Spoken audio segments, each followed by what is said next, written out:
എനിക്ക് 2011 സെൻസസ് പ്രകാരം ഏകദേശം 2 ലക്ഷം പെന്തക്കോസ്തുകാർ മാത്രമാണ് കേരളത്തിൽ ഉണ്ടായിരുന്നതെങ്കിൽ ഇന്നിപ്പോൾ അത് 5 ഇരട്ടിയോ 10 ഇരട്ടിയൊക്കെ ആയിട്ട് വർദ്ധിച്ചിട്ടുണ്ട് എന്നാണ് നമ്മൾ കരുതാനായിട്ട്. ചിലപ്പോൾ ഒരുപക്ഷെ പരിശോധിച്ച് വരുന്ന സമയത്ത് കേരളത്തിലെ ന്യൂനപക്ഷമായിട്ട് ഒരുപക്ഷെ നമ്മുടെ ഭൂരിപക്ഷ സമുദായം ഇപ്പോൾ ന്യൂനപക്ഷ സമുദായമായിട്ടുണ്ടോ എന്ന് പോലും നമ്മൾ സംശയിക്കേണ്ട ഒരു അവസ്ഥയുണ്ട്. ഇന്ത്യയെ സംബന്ധിച്ചിട്ട് പറയുമ്പോഴത്തേക്ക് ഏത് മതത്തിൽ വിശ്വസിക്കാനായിട്ടുള്ള സ്വാതന്ത്ര്യവും വിഭാവനം ചെയ്തിട്ടുള്ള ഒരു രാജ്യമാണ് ഇന്ത്യ എന്ന് പറയുന്നത്. കാരണം ഞാനിപ്പോൾ ജനിച്ചിരിക്കുന്ന ഒരു ക്രിസ്ത്യാനിയായിട്ടാണ്. എനിക്കിപ്പം നാളെ മുസ്ലിം മതം സ്വീകരിക്കണമെന്നുണ്ടെങ്കിൽ സ്വീകരിക്കാം, ഹിന്ദു മതം സ്വീകരിക്കണമെന്നുണ്ടെങ്കിൽ സ്വീകരിക്കാം. അത്ര സുഖത്തിലല്ല ജോസഫ് ഗ്രൂപ്പ് എന്നാണ് നമുക്ക് മനസ്സിലാക്കാൻ വേണ്ടിയിട്ട് സാധിച്ചിട്ടുണ്ട്. കാരണം പല കാര്യങ്ങളിലും മുസ്ലിം ലീഗും VD സതീശനും കൂടെ ചേർന്ന് തീരുമാനങ്ങൾ എടുക്കുന്നു എന്നുള്ളൊരു ആക്ഷേപം കോൺഗ്രസിനകത്ത് നിന്ന് ഉയർന്നു വരുന്നുണ്ട്. നമസ്കാരം. കേരള സംസ്ഥാന ന്യൂനപക്ഷ ധനകാര്യ വികസന കോർപ്പറേഷൻ അതിന്റെ സ്ഥാനത്ത് മുന്നുണ്ടായിരുന്നത് ചെയർമാനായിട്ടുണ്ടായിരുന്നത് സ്റ്റീഫൻ ജോർജ് ആയിരുന്നു. ഇപ്പം നിലവിൽ അതിന് ചെയർമാനോ കാര്യങ്ങളൊന്നുമില്ല. എന്നാൽ കേരള കോൺഗ്രസ് ജോസഫ് വിഭാഗത്തിന് അതിന്റെ സ്ഥാനം ഏറ്റെടുത്താൽ കൊള്ളാൻ തോന്നുന്നുണ്ട്. അതായത് ഈ കേരള സംസ്ഥാന ന്യൂനപക്ഷ വികസന ധനകാര്യ കോർപ്പറേഷൻ എന്നാണ് അതിന് മുഴുവൻ പേര്. KSMF DFC എന്ന് വേണമെങ്കിൽ പറയാം. ഇപ്പോൾ പ്രധാനമായിട്ടുള്ളൊരു ആവശ്യം ഉയർന്നു വരുന്നത് എന്താണ് എന്ന് ചോദിച്ചു കഴിഞ്ഞാൽ, ഈ ന്യൂനപക്ഷ വകുപ്പ് ഇപ്പോൾ മുസ്ലിം ലീഗിൻ്റെ കൈവശമാണുള്ളത്. അപ്പോൾ ന്യൂനപക്ഷ വകുപ്പ് മുസ്ലിം ലീഗിൻ്റെ കൈവശം ഇരിക്കുന്ന സമയത്ത് തീർച്ചയായിട്ടും കേരള സംസ്ഥാന ന്യൂനപക്ഷ വികസന ധനകാര്യ കോർപ്പറേഷൻ അതായത് KSMF DFC അത് ജോസഫ് ഗ്രൂപ്പിന് വേണം എന്നുള്ളതൊരു ന്യായമായൊരു ആവശ്യമാണ്. കാരണം എന്താണെന്ന് ചോദിച്ചു കഴിഞ്ഞാൽ 7 MLA ഒരു പാർട്ടിയാണ് കേരള കോൺഗ്രസ് ജോസഫ് ഗ്രൂപ്പ് എന്ന് പറയുന്നത്. അപ്പോൾ ഈ കേരള കോൺഗ്രസ് ജോസഫ് ഗ്രൂപ്പിന് 2 മന്ത്രിസ്ഥാനത്തിന് വേണ്ടിയിട്ടുള്ളൊരു ആവശ്യം അവർ ഉന്നയിച്ചിരുന്നു. എന്നാൽ 2 മന്ത്രിസ്ഥാനത്തിന് അവർ അർഹരുമാണ്. എന്നാൽ സംഭവിച്ചത് എന്താണ് എന്ന് ചോദിച്ചു കഴിഞ്ഞാൽ, ഒരു മന്ത്രിസ്ഥാനവും അതോടൊപ്പം തന്നെ ഒരു ചീഫ് വിപ്പ് സ്ഥാനവും നൽകി കേരള കോൺഗ്രസിനെ സൈഡ് ലൈൻ ചെയ്യുന്നൊരു കാഴ്ചയാണ് നമ്മൾ കണ്ടത്. അപ്പോൾ പ്രധാനപ്പെട്ടൊരു വകുപ്പ് ലഭിച്ചോ എന്ന് ചോദിച്ചു കഴിഞ്ഞാൽ അത് ലഭിച്ചിട്ടില്ല. പൊതുമരാമത്തോ റവന്യൂ ഒക്കെ ചോദിച്ചിരുന്നതാണ് അത്. പക്ഷേ ആ 2 വകുപ്പുകളും കേരള കോൺഗ്രസ് ജോസഫ് ഗ്രൂപ്പിന് ലഭിച്ചിട്ടില്ല എന്നുള്ളതാണ് കാര്യം. അപ്പോൾ അങ്ങനെ വരുമ്പോഴത്തേക്ക് തീർച്ചയായിട്ടും കേരള കോൺഗ്രസ് ജോസഫ് ഗ്രൂപ്പിന് അർഹതപ്പെട്ടതാണ് ഈ KSMF DC ചെയർമാൻ സ്ഥാനം എന്ന കാര്യത്തിൽ സംശയമൊന്നുമില്ല. ഇനി KSMF DC എന്താണ് എന്ന് ചോദിച്ചു കഴിഞ്ഞാൽ, ന്യൂനപക്ഷങ്ങൾക്കിടയിലുള്ള പിന്നോക്കക്കാരെ കണ്ടെത്തി അവർക്ക് സാമ്പത്തികമായിട്ടുള്ള സഹായങ്ങൾ ചെയ്യുക, അവരെ കൊണ്ട് പുതിയ സ്റ്റാർട്ടപ്പുകൾ ആരംഭിക്കുക, പുതിയ ക്രിയേറ്റീവായിട്ടുള്ള കാര്യങ്ങൾ ചെയ്യിപ്പിക്കുക എന്നൊക്കെയുള്ള വലിയ ലക്ഷ്യത്തോടു കൂടിയിട്ടാണ്. അപ്പോൾ ന്യൂനപക്ഷ സമുദായത്തിന് വേണ്ടിയിട്ട് മാത്രമുള്ളതാണ്. അപ്പോൾ നമ്മുടെ സംസ്ഥാനത്തിൻ്റെ കാര്യം നമ്മൾ പരിശോധിക്കേണ്ടത് എന്താണെന്ന് ചോദിച്ചു കഴിഞ്ഞാൽ, ഈ കേരളത്തിലെ പ്രൊട്ടസ്റ്റന്റ് സഭ എന്ന് പറയുന്ന ഉണ്ട്, പെന്തക്കോസ്തക്കാർ, അല്ലെങ്കിൽ പാസ്റ്റർമാരെന്നൊക്കെ പറയാം. ഈ പാസ്റ്റർമാരിൽ പലരും ഇപ്പോൾ ഈ ക്രിസ്തുമത വിശ്വാസികളാണ്. അതായത് ക്രിസ്തുമതം വെച്ച് ജീസസ് ക്രൈസ്റ്റിനെ ആരാധിക്കുന്നവരാണ്.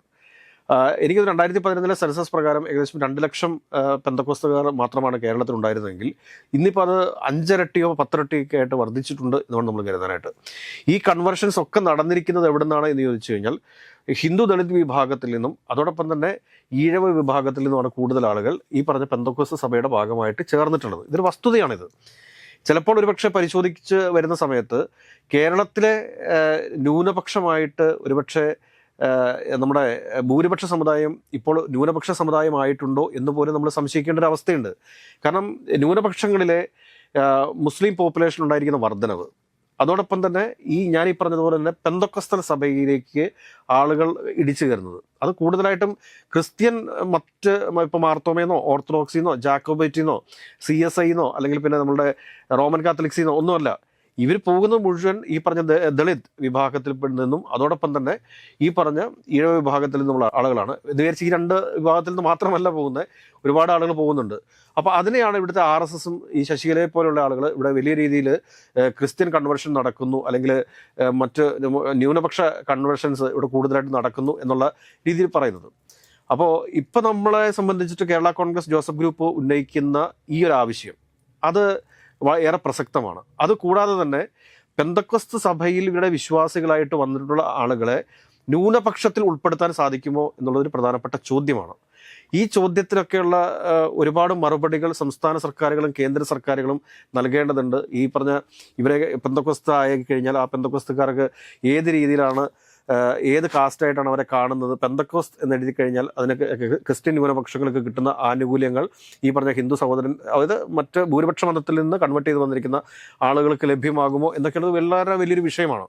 അപ്പോൾ അങ്ങനെയൊക്കെയുള്ളൊരു സമയത്ത് നിലവിൽ ന്യൂനപക്ഷ സമുദായത്തിലുള്ള അതായത് മുസ്ലിം ക്രിസ്ത്യൻ ആളുകൾക്ക് ഒക്കെ അവരുടെ ക്ഷേമ പ്രവർത്തനത്തിന് വേണ്ടി, അവരിൽ പിന്നോക്കം നിൽക്കുന്ന ആളുകളുടെ ക്ഷേമ പ്രവർത്തനത്തിന് വേണ്ടിയിട്ടാണ് ഈ ഒരു KSMF DFC എന്ന് പറയുന്ന കോർപ്പറേഷൻ പ്രവർത്തിക്കുന്നത്.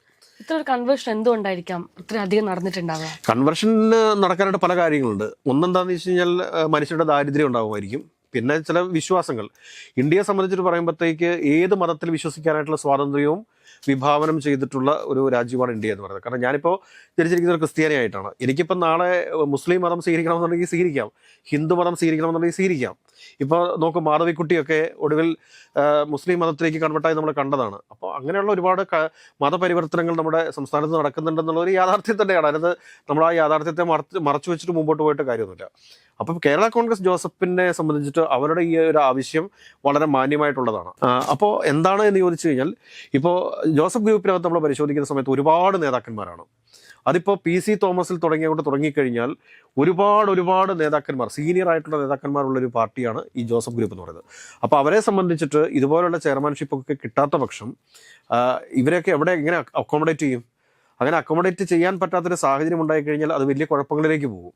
ഇപ്പോൾ തന്നെ ഇവരിൽ പലർക്കും പലതരത്തിലുള്ള എതിർപ്പുകളുണ്ട്. അതെന്താണെന്ന് ചോദിച്ചു കഴിഞ്ഞാൽ, ഇപ്പോൾ ഇവർക്ക് പലരും MLA സ്ഥാനമൊക്കെ ആഗ്രഹിച്ചിരുന്നു. അവർക്ക് സീറ്റ് നൽകാൻ സാധിച്ചിട്ടില്ല. കാരണം 2 സീറ്റ് കോൺഗ്രസിന് വിട്ടു നൽകേണ്ടതായിട്ട് വന്നു. പിന്നെ വേറൊരു കാര്യം കൂടി നമ്മൾ പരിശോധിക്കേണ്ടത്, നമ്മൾ ആദ്യം തുടക്കത്തിൽ പറഞ്ഞതുപോലെ, കാരണം കേരള കോൺഗ്രസ് ജോസഫ് ഗ്രൂപ്പിൽ 8 സീറ്റ് കിട്ടിയതിൽ 7 സീറ്റിൽ അവർ വിജയിച്ചു. അതുകൂടാതെ തന്നെ അവർ വിട്ടുകൊടുത്തിട്ടുള്ള ഏറ്റുമാനൂരും ഇടുക്കിയും ആ 2 സീറ്റുകളിലും UDF സ്ഥാനാർത്ഥി വിജയിച്ചിട്ടുണ്ട്. അപ്പോൾ നമ്മൾ വേറൊരു രീതിയിൽ കാണുന്ന സമയത്ത് ശരിക്കും പറഞ്ഞു കഴിഞ്ഞാൽ 9 സീറ്റുകളിൽ കേരള കോൺഗ്രസ് ജോസഫ് ഗ്രൂപ്പ് വിജയിച്ചിട്ടുണ്ട് എന്ന രീതിയിൽ കണക്കാക്കേണ്ടി വരും. അത് കോൺഗ്രസ്സുകാരുടെ വോട്ടാണോ അല്ലെങ്കിൽ ജോസഫ് ഗ്രൂപ്പുകാരുടെ വോട്ടാണോ എന്നുള്ള തർക്കങ്ങളൊക്കെ ഉണ്ടാവും. അതൊക്കെ ഒന്നും. പക്ഷേ കേരള കോൺഗ്രസ് ജോസഫ് ഗ്രൂപ്പ് അവിടെ ഉണ്ട്. ആ ജോസഫ് ഗ്രൂപ്പിനാണ് ആ സീറ്റ് കൊടുത്തിരുന്നത്. ആ സീറ്റ് കോൺഗ്രസ് തിരിച്ചെടുക്കുകയായിരുന്നു. അല്ലെങ്കിൽ അതിനു മുമ്പ് കേരള കോൺഗ്രസ് M ഉണ്ടായിരിക്കുന്ന സമയത്തും ഇടുക്കി സീറ്റും ഏറ്റുമാനൂർ സീറ്റിലും മത്സരിച്ചുകൊണ്ടിരുന്നത് M ആണ് മത്സരിച്ചത്. അപ്പോൾ M-ന്റെ സ്ഥാനത്ത് UDF കണ്ടിരുന്നൊരു പാർട്ടിയാണ് ജോസഫ് ഗ്രൂപ്പ് എന്ന് പറയുന്നത്. അപ്പോൾ സ്വാഭാവികമായിട്ടും നമ്മൾ ആ രീതിയിൽ വെച്ച് നോക്കുന്ന സമയത്ത് 9 സീറ്റിന് ലഭിക്കേണ്ടിയിരുന്നതാണ്. അപ്പോൾ സ്വാഭാവികമായിട്ടും 2 മന്ത്രിമാരെ ലഭിക്കേണ്ടതാണ് ഈ ജോസഫ് ഗ്രൂപ്പിന്. അത് ലഭിക്കാതെ വന്നപ്പോഴത്തേക്കാണ് ഞാനീ പറഞ്ഞതുപോലെ ഇപ്പോൾ ഈ ഒരു ആവശ്യവുമായിട്ട് രംഗത്തേക്ക് വന്നിരിക്കുന്നത്. പക്ഷേ ഈ ഒരു കോർപ്പറേഷന് വേണ്ടിയിട്ട് ശക്തമായ പിടിവലികൾ UDF-നകത്ത് നടക്കുന്നുണ്ട്. ഈ പറഞ്ഞ നമ്മുടെ PV അൻവർ ഈ ഒരു സംവിധാനത്തിൽ ഈ KSMFDCയുടെ ചെയർമാനാവാൻ വേണ്ടിയിട്ടുള്ള ശ്രമങ്ങൾ നടത്തുന്നുണ്ട്. അതുകൂടാതെ മുസ്ലിം ലീഗിൻ്റെ കൈവശം ഇരിക്കുന്ന ഒരു വകുപ്പാണിത്. ഈ വകുപ്പിൻ്റെ കീഴിൽ വരുന്ന ഈ ഒരു കോർപ്പറേഷനിലേക്ക് ആരെ നിയമിക്കണം എന്ന് തീരുമാനിക്കുന്നത് അവരാണ്. അപ്പോൾ ഇതൊരു വലിയ തർക്കത്തിലേക്ക് പോകാനായിട്ടുള്ള സാധ്യതകൾ നമുക്ക് തള്ളിക്കളയാൻ വേണ്ടി സാധിക്കത്തില്ല. അതെന്താണെന്ന് വെച്ച് കഴിഞ്ഞാൽ UDF-ന്റെ യോഗം കൂടിയിട്ട് തന്നെ ദിവസങ്ങളായി. ഇപ്പോൾ തന്നെ നമുക്കറിയാമല്ലോ, VD സതീശനുമായി ബന്ധപ്പെട്ട് നടക്കുന്ന വിഷയങ്ങൾ നമുക്കറിയാം. അപ്പോൾ UDF-ന്റെ ഒരു യോഗം പോലും വിളിച്ചു കൂട്ടാൻ പറ്റാത്തൊരു സാഹചര്യം ഇവിടെ നിലനിൽക്കുന്ന സമയത്ത് ഈ കോർപ്പറേഷനും വിഭജനവുമായി ബന്ധപ്പെട്ട് ജോസഫ് ഗ്രൂപ്പ് ആദ്യം മുൻപോട്ട് വെക്കുന്ന ഒരു ആവശ്യം ഇത് തന്നെ ആയിരിക്കും എന്ന കാര്യത്തിൽ സംശയമൊന്നുമില്ല. എനിക്കൊന്ന് ചെങ്ങന്നൂർ മുൻ നഗരസഭാ ചെയർമാനായ രാജൻ കണ്ണാട്ട് എന്ന് പറയുന്ന ആൾക്ക് വേണ്ടിയിട്ട് തന്നെയാണ് കേരള കോൺഗ്രസ് ജോസഫ് ഗ്രൂപ്പ് ഈ ഒരു ബോർഡ് ആവശ്യപ്പെടുന്നത് എന്നാണ് നമുക്ക് മനസ്സിലാക്കാൻ സാധിച്ചിട്ടുള്ളത്.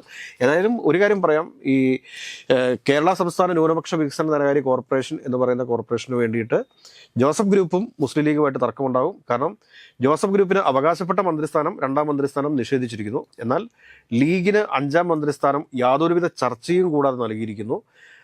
അങ്ങനെയൊക്കെ വരുന്ന ഒരു സാഹചര്യം ഉണ്ടാകുമ്പോൾ തീർച്ചയായിട്ടും കൂടുതൽ കോർപ്പറേഷന് കേരള കോൺഗ്രസ് ജോസഫ് ഗ്രൂപ്പിന് അർഹതയുണ്ട്. അതുകൊണ്ട് തന്നെ നമുക്ക് ഇവിടെ തറപ്പിച്ച് പറയാൻ വേണ്ടി സാധിക്കും, ഈ പറഞ്ഞ KSMDFCയുടെ ചെയർമാൻ സ്ഥാനം തീർച്ചയായിട്ടും ജോസഫ് ഗ്രൂപ്പിന് തന്നെ നൽകേണ്ടതായിട്ട് വരും. ഈ തർക്കം പരിഹരിക്കാനായിട്ട് UDF-ന് സാധിക്കുമോ എന്നുള്ളത് നമുക്ക് കാത്തിരുന്ന് കാണാം. സ്വാഭാവികമായിട്ടും പരിഹരിക്കപ്പെടും. ഒന്നെങ്കിൽ ലീഗിന് അല്ലെങ്കിൽ ജോസഫിന് ഇങ്ങനെയാണ് വരാൻ സാധ്യതയുള്ളത്. അപ്പോൾ ഇപ്പോൾ മുസ്ലിം ലീഗ് തന്നെ ഇതിലേക്ക് ഏകപക്ഷീയമായിട്ട് ഒരു ചെയർമാനെ നിയമിച്ചിട്ടുണ്ടോ എന്ന് നമുക്ക് അറിഞ്ഞുകൂടാ. തീരുമാനിച്ചു വെച്ചിട്ടുണ്ടാവും. ഇപ്പോൾ നിയമിക്കാൻ പറ്റത്തില്ല, പക്ഷേ ഇപ്പോൾ തീരുമാനിച്ചു വെച്ചിട്ടുണ്ടാവും. അങ്ങനെ ഒരു വാക്ക് കൊടുത്തതിന് ശേഷം പിന്നീട് അത് മാറ്റാനായിട്ട് സാധിക്കുമെന്നുള്ളത് വലിയൊരു ചോദ്യചിഹ്നമായിട്ട് ഇവിടെ നിൽക്കുകയാണ്. ഏതെങ്കിലും വരും ദിവസങ്ങളിൽ ഈ ഒരു കോർപ്പറേഷന് വേണ്ടിയിട്ടുള്ള പിടിവലികൾ UDF-നകത്തുണ്ടാകും എന്ന കാര്യത്തിൽ യാതൊരുവിധ സംശയവുമില്ല. കാരണം ശക്തമായിട്ട് തന്നെ P. ജോസഫ് സാറ് ഈ ഒരു KSMFDCയുടെ കിട്ടിയേ പറ്റൂ. കാരണം കഴിഞ്ഞ LDF സർക്കാരിൻ്റെ കാലഘട്ടത്തിൽ കേരള കോൺഗ്രസ് M-ന്റെ സ്റ്റീഫൻ ജോർജ് ആയിരുന്നു എൻ്റെ ചെയർമാൻ. അപ്പോൾ തീർച്ചയായിട്ടും ഇപ്രാവശ്യം അത് കേരള കോൺഗ്രസ് ജോസഫ് ഗ്രൂപ്പിന് തന്നെ ലഭിക്കേണ്ടതാണ്. അതിനു വേണ്ടിയിട്ടുള്ള പരിശ്രമങ്ങൾ ഉണ്ടാവും. ഏറ്റവും ഒടുവിൽ വിട്ടുകൊടുക്കുമെന്ന് നമുക്ക് അറിഞ്ഞുകൂടാ.